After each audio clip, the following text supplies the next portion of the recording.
Hello everyone! Welcome back to my channel. And for today's video ay ipapakita ko naman sa iyo o pupunta ako ng grocery para bumili ng ilang bagay na aking kailangan para sa aking pagluluto.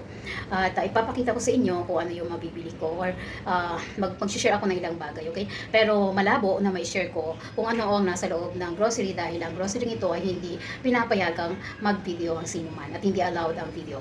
So, see you until the end. Stay tuned. Thank you!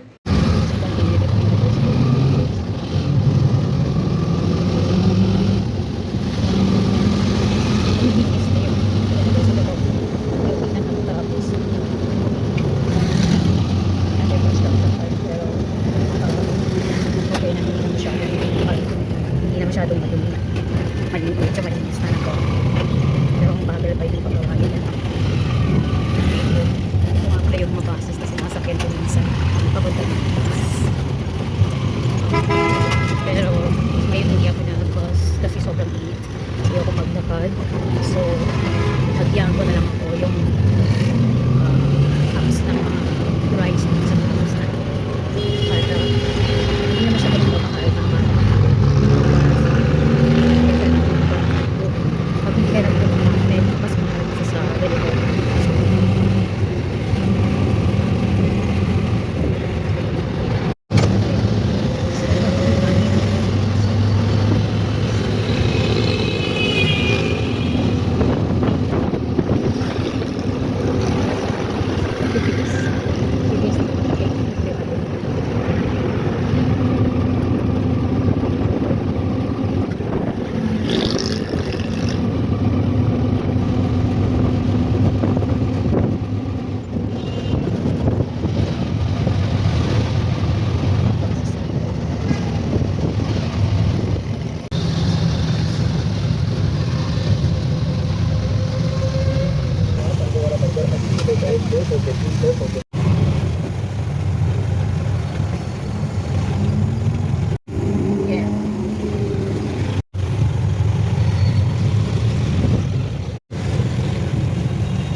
Bye, Tora, na hor. Tora, hor, your turn. Wala.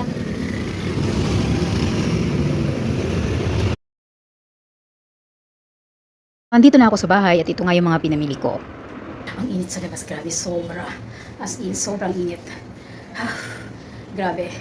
So, yan, nakapamili na nga ako. Mga basic lang naman, karamihan dyan, gulay. Kasi yung grocery, monthly kami nagko-grocery. So, yung ibang grocery, dagdag na lang yun. Pero yung aming talagang basic na kailangan araw-araw ay monthly grocery yun. So, ito yung mga gulay, karne na dagdag na lang sa aming pang-araw-araw na pagkain. So, labas kong yun, nung gumastos ako ng 12,000. Sa 12,000, isang kilo at kalahating manok lang nabili ko. Kape, isang kape, at saka paramihan na ay gulay. Ganun na po kamahal ang bilihin talaga kahit di man yata saan ka pumunta. Talagang mahal na yung mga bilihin. Kaya hindi natin pwedeng sabihin na, sa Pakistan, mas mura yung bilihin. Actually, kung ikukumpara natin sa ibang bansa, lalo na kapag kinikita ay dolyares o yung iba hindi kumikita ka ng hindi dito sa Pakistan yung value ng pera, halimbawa yung asawa mo nasa abroad o kaya yung kinikita mo ay sa abroad at dito mo gagastusin sa Pakistan ay talagang napakalaki ng kaibahan o masasabi natin sobrang mura yung bilihin dito kumpara doon sa mga bansang maaaring ikumpara natin katulad ng Saudi, America, Canada or Western countries at sa Pilipinas din kasi mas malaki yung value ng pera natin kaysa sa kanila. Napakalaki po ng difference ng pera ng Philippine peso sa Pakistan, nasa 4 pesos po. 1 peso natin dito ay 5 rupees or 6, ang laki ng diferensya. Kaya talagang mahal din. Kung dito mo lang kikitain yung pera na gagastusin mo rin dito sa Pakistan, ay mararamdaman mo yung mahal ng bilihin. Pero kung hindi mo nga dito kinikita yung pera, ay masasabi talaga natin napakamura ng bilihin dito kumpara sa ibang bansa. Pero syempre yung paggastos natin, depende sa ano ba yung lifestyle natin at kung paano ba tayo gumastos. Hindi katulad sa atin na halos yung pinaka-basic sa atin sa Pilipinas is 3 times tayong kumakain. Almusal, tanghalian at hapunan. Bukod pa doon, yung ating merienda na 2 beses or mahigit pa. So, marami tayong times kumakain. Dito, hindi po ganoon. Yun nga, ang aming kain dito ay 2 times lang. Kapag medyo sinipag, nagtitiling kami, pero hindi ganoon kadalas kami kumain. Hindi dahil sa nagtitipid, kundi ganoon talaga. Kaya matipid yung aming lifestyle. Matipid ko para sa iba. Kasi yung iba talaga nagla-lunch, almusal sila nagla-lunch at nagdi-dinner. So, imagine, kung ganoon pa yung lifestyle mo, tapos ganun kamahal yung bilihin, ay talagang mahal din. Kaya siguro ang 100,000 ay kulang pang budget sa isang araw, sa isang buwan. Hindi pa kasama doon ang ilaw at tubig. Ilaw, tubig at kuryente. Ano na yon, hindi na ganun katipid, hindi na rin ganun ka luxurious. Kasi kung luxurious ka, ay kulang yung 100,000. Pero kung hindi ka naman ganun kagasto sa pagkain, at hindi naman kayo ganun kaarte sa pagkain, katulad ng iba na hindi kumakain ng gulay, gusto nila ulam lang talaga. Hindi kumakain ng dal, pero ang dal, mahal din ha. As katulad ng sinabi ko doon sa isa kong video, ay halos kapareho din ang presyo ng rice or ng ating karne ng manok. So mahal din. Kaya depende. Maliban doon sa mga normal na gulay katulad ng alo, kasi mahilig naman sila sa alo, patatas. Napakamura ng patatas dito. Isipin mo naman, 25 rupees, 30 rupees, o 40 rupees lang per kilo. Sobrang mura. So, kahit na ganun yung pagkain nila, kahit na gustong-gusto nila o paborito nila yung pagkain patatas, ay napakamura naman. At marami kang magagawang luto sa patatas. Yung mga talong, yung mga gobi, or cauliflower. Ayan, mga mura yan lang yan dito. Pero depende syempre sa panahon. Pero mas madalas mura. Bihira yung panahon na mahal yung gulay dito. So, yun lang masasabi ko. Yung mga mantika mahal din. Nagsisimula siya sa 500 rupees to pataas, or 500 rupees to 700 rupees yung per kilo ng ating or 1 liter ng ating mantika. So depende. Ay kung ang gagamitin mo pa is mga olive oil, naku, 1,000 ang liter ng ating olive oil. So, mahal, di ba? So, yun nga, depende sa lifestyle mo. So, doon lang sa mga commoners, sa mga katulad namin, na hindi ganun kayaman at hindi naman mahirap, ay mahal na yung 540, 550, 600 rupees per liter na mantika. Kasi nga dito, hindi sila nakakapagluto ng walang mantika. Ang lahat ng luto dito, or halos lahat ng luto dito, ay may mantika. Kahit na nga yung, yung kanin, ay nilalagyan din nila ng mantika. Kaya napaka-importante ng mantika at yun nga, part na yun talaga ng kanilang pagluluto. Hindi ka makakapagluto kung walang mantika. Ang totoong buhay dito sa Pakistan. Kaya dapat talaga ay mayroong trabaho. Kung walang trabaho, wala din. Katulad din sa atin sa Pilipinas, pag wala kang trabaho, wala ka talagang makakain. May mga ayuda sa atin dito po, wala. Wala po dito ngayong ayuda. Pero mayroon po mga programa o mga non-government organization na nagpapakain doon sa mga walang bahay, walang mga mahihirap na tao na nasa kalye. May mga pwesto po sila sa tabi ng kalsada o sa along the highway na nagbibigay sila o nagpapakain sila ng libre. Na gustong tumulong doon sa mahihirap, nagpapakain po sila ng libre. Wala po ditong mga ayu-ayuda. So, yun lang masasabi ko, and yan nga yung totoong buhay dito sa Pakistan. Pero kung may pera ka, yan, masarap syempre, masarap buhay mo kasi nga hindi mo naman kailangan magtrabaho, lalo na mga babae dito, kahit hindi magtrabaho, kakain sila at mabubuhay sila ng maayos, kumbaga.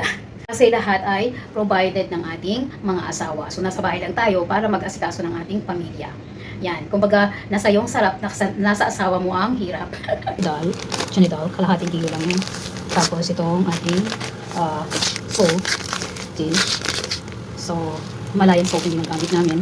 Tapos dalawang 500 grams na tawag dito spaghetti. Ito ay tawag dito, hindi pa ito branded na spaghetti, pero gusto ko siya kaya yan ang binibili ko. Mura lang yun. 135 yata, 39 ang kalahating kilo. So, mura siya pero gusto ko siya kasi nga gusto ko yung pagka-spaghetti niya. Yung noodles niya pag naluto. At ito naman ang 1 kilong humilaw na 2 kilo na all-purpose flour. Ang 1 kilo nito ay 159. Okay? So, dalawa. Tapos 1 kilong giniling na bigas. Bali 1 kilo to kasi half-half ang isa. So, ang 1 kilo nito ay 500 grams. Ano ba ang 1 kilo nito is hindi ko makita. Yun, 393. Ha? Mahal naman. Hindi ko alam na ganyong kamahal. Oo. 393 nga. Hindi ko alam na ganyan siya kamahal. So, anyway, nakabili na ako 1 kilo. So, bali 700, almost 700 yung 1 kilo. My gosh, ang mahal. Diba? Giniling na bigas at siguradong normal na bigas lang ito.